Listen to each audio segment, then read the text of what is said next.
नमस्कार दोस्तों, आप सबका स्वागत है हिंदी की ऑनलाइन क्लासेस में। और साथियों, आज हम पढ़ने जा रहे हैं बीएड द्वितीय वर्ष को लेकर। और बीएड द्वितीय वर्ष के अंतर्गत हमारा जो शिक्षण विषय है वो है हिंदी का शिक्षण शास्त्र को लेकर। और हिंदी का शिक्षण शास्त्र के अंतर्गत हमारी जो इकाई है द्वितीय, हिंदी की पाठ्यचर्या एवं पाठ्य पुस्तक को लेकर। और इसी इकाई के अंतर्गत हमारा जो प्रकरण है वो है हिंदी पाठ्य पुस्तक की समालोचना। साथियों, वर्तमान में राजस्थान माध्यमिक शिक्षा बोर्ड में जिन पुस्तकों का अध्ययन कराया जा रहा है या जो पाठ्य पुस्तकें पढ़ाई जा रही है, तो उन पाठ्य पुस्तकों में हम बात कर रहे हैं हिंदी की पाठ्य पुस्तक को लेकर। और हिंदी की पाठ्य पुस्तक को लेकर या किसी भी भाषा की पाठ्य पुस्तक को लेकर हम बात करने जा रहे हैं, तो एनसीईआरटी के द्वारा उन पाठ्य पुस्तकों को लेकर किस प्रकार के मापदंड तय किए गए। हर भाषा के कोई न कोई पक्ष अवश्य होते हैं, तो उन भाषा के अध्ययन के पक्ष किस प्रकार से होते हैं। तो शिक्षण उद्देश्यों की प्राप्ति के लिए हम किस प्रकार की या किन किन पक्षों को हम उनका एक अपनाते हैं या उनको अपने शिक्षण में शामिल करते हैं। तो उन सभी पक्षों के अंतर्गत हम किस प्रकार से पाठ्यचर्या को, पाठ्यक्रम को एक सर्वग्राह्य या अधिगम के स्तर पर लाकर बालकों को अधिक से अधिक उस अधिगम का सारा लेते हैं, ताकि वो विषय सामग्री है, ताकि वो जो पाठ्य सामग्री है, जो पाठ्य वस्तु है, वो बालकों को अधिक से अधिक संख्या में अधिगम हो सके। इसके लिए हम विभिन्न शिक्षण विधियों के साथ साथ में सहायक सामग्री एवं पाठ्य पुस्तक को काम में लेते हैं। तो उन पाठ्य पुस्तक एवं सहायक सामग्री के माध्यम से किस प्रकार से उनको एक बेहतरीन बनाया जाए, उसकी समालोचना, उसमें अच्छाई क्या है, बुराई क्या है, उसमें कमियां क्या रह गई, या उसमें ये कुछ और सुधार होते, तो ये पाठ्य पुस्तक बहुत ही बेहतर होती है। तो इन सब के माध्यम से एनसीईआरटी के द्वारा इन शिक्षण उद्देश्यों की प्राप्ति हेतु कुछ पक्ष निर्धारित किए गए हैं। तो उन पक्षों के आधार पर एनसीईआरटी के द्वारा किस प्रकार के मापदंड तय किए गए, तो उनके बारे में हम अध्ययन करने जा रहे हैं। तो आइए साथियों, हम बढ़ते हैं अपने प्रकरण की ओर। और प्रकरण में हम जो इस बिंदु का अध्ययन करने जा रहे हैं वो महत्वपूर्ण बिंदु है सहायक विशेषताएं।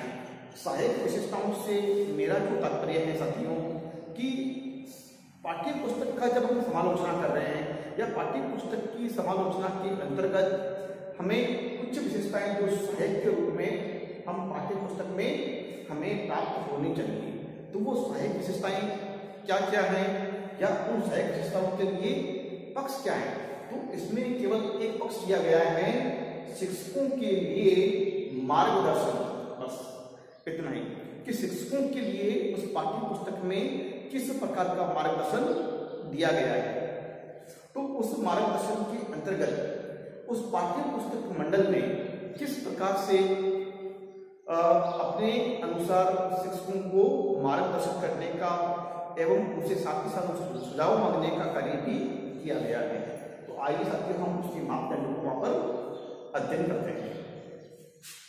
तो सबसे पहला जो बिंदु यहाँ पर दे रखा है वो है शिक्षण विधि को लेकर। जैसे मैंने आपको बताया साथियों, शिक्षण विधि को लेकर। शिक्षण विधि के अंतर्गत सबसे पहले शिक्षण विधि उपकरण तथा सामग्री हेतु उपयोगी मार्गदर्शन दिया गया है। साथियों, उस पाठ्य पुस्तक में शिक्षकों के लिए शिक्षण विधि कौन से पाठ में या कौन से अध्याय में किस शिक्षण विधि को आप काम में लेंगे।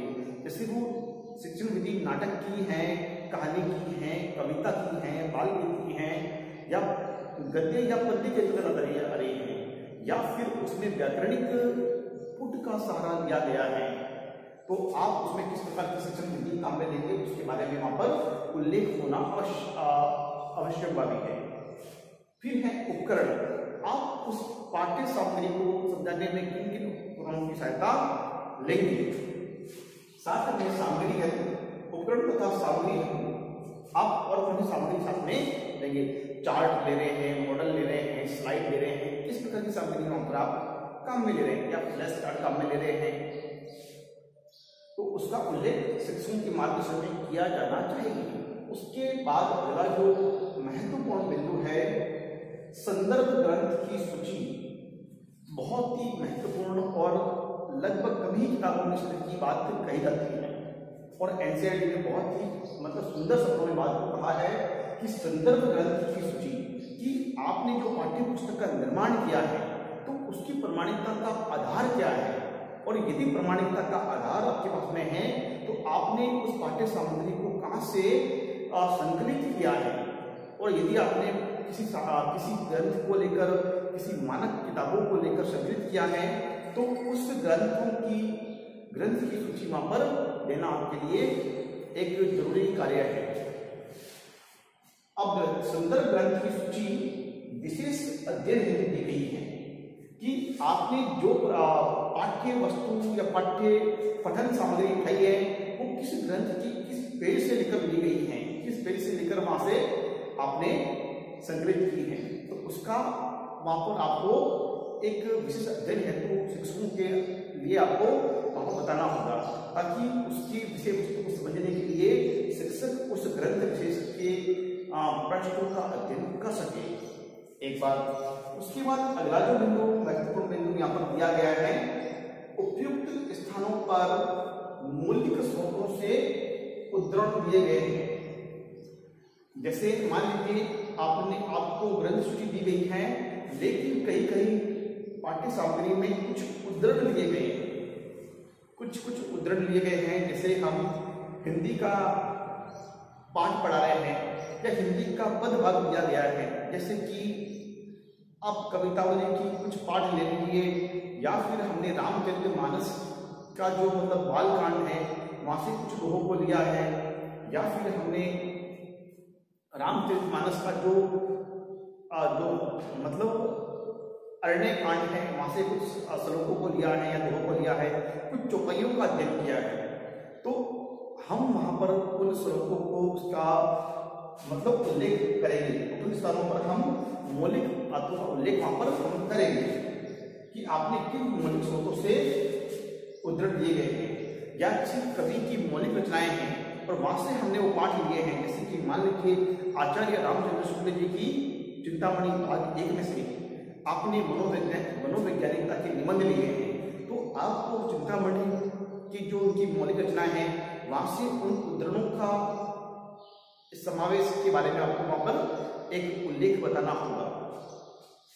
उसके बाद में शिक्षक मार्गदर्शिका दी गई है, वो पाठ्य पुस्तक के साथ में एक शिक्षक मार्गदर्शिका के रूप में चाहे तो आप पैराग्राफ या विन्यास दे दीजिए, कुछ बिंदु दे दीजिए, या फिर उसके अलग से मार्गदर्शिका आप दे दीजिए कि शिक्षक उसको पढ़कर उस पाठ्य पुस्तक को में मार्गदर्शन प्राप्त करेंगे और उसी के माध्यम से बातों को अधिगम करा सकेंगे। ठीक उसके बाद में अगला बिंदु दिया गया है, यहाँ पर अनुक्रमणिका दी गई है। अब अनुक्रमणिका से साथियों मतलब ये है कि हर पाठ्य पुस्तक में अनुक्रमणिका होना अति आवश्यक है।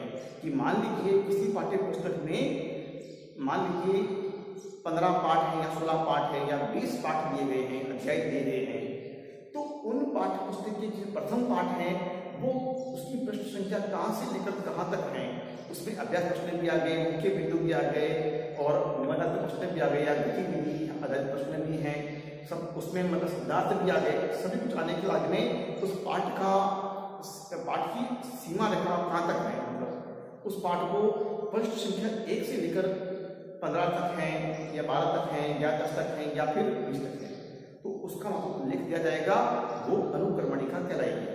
और साथ में उस पाठ का नाम, कवि का नाम भी दिया गया होगा, उसकी क्रमांक संख्या और उसकी प्रश्न संख्या कहाँ से कहाँ तक है, तो इसके बारे में भी वहां पर उल्लेख किया गया है या नहीं है, तो वो अनुक्रमणिका कहलाएगी।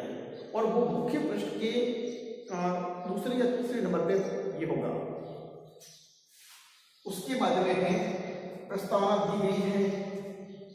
ये भी साथियों एक महत्वपूर्ण बिंदु है कि प्रस्तावना दी गई है अथवा नहीं दी गई है। प्रस्तावना से मेरा तात्पर्य कि किसी भी पाठ्य पुस्तक को बनाने से पहले एक प्राक कथन या फिर प्रस्तावना दी गई होगी कि हमें इस पाठ्य पुस्तक को बनाने के लिए हमें किन किन किस प्रकार की हमारा जो मंशा रही या हमें पाठ्य पुस्तक को बनाने के पीछे हमारा क्या उद्देश्य रहा, उसके बारे में बताने के लिए बनाने के पीछे कवि और संपादक मंडल क्या किस प्रकार के प्रयास रहे, उन सबका उल्लेख वहां पर प्रस्तावना में किया जाएगा। तो साथियों बिल्कुल पाठ्य पुस्तक को लेकर ये सारे कुछ महत्वपूर्ण बिंदु जो थे, जो एनसीईआरटी के द्वारा मापदंड तय किए गए थे, उसके बारे में हमने अध्ययन किया और उम्मीद करता हूं को आपको समझ में आया होगा।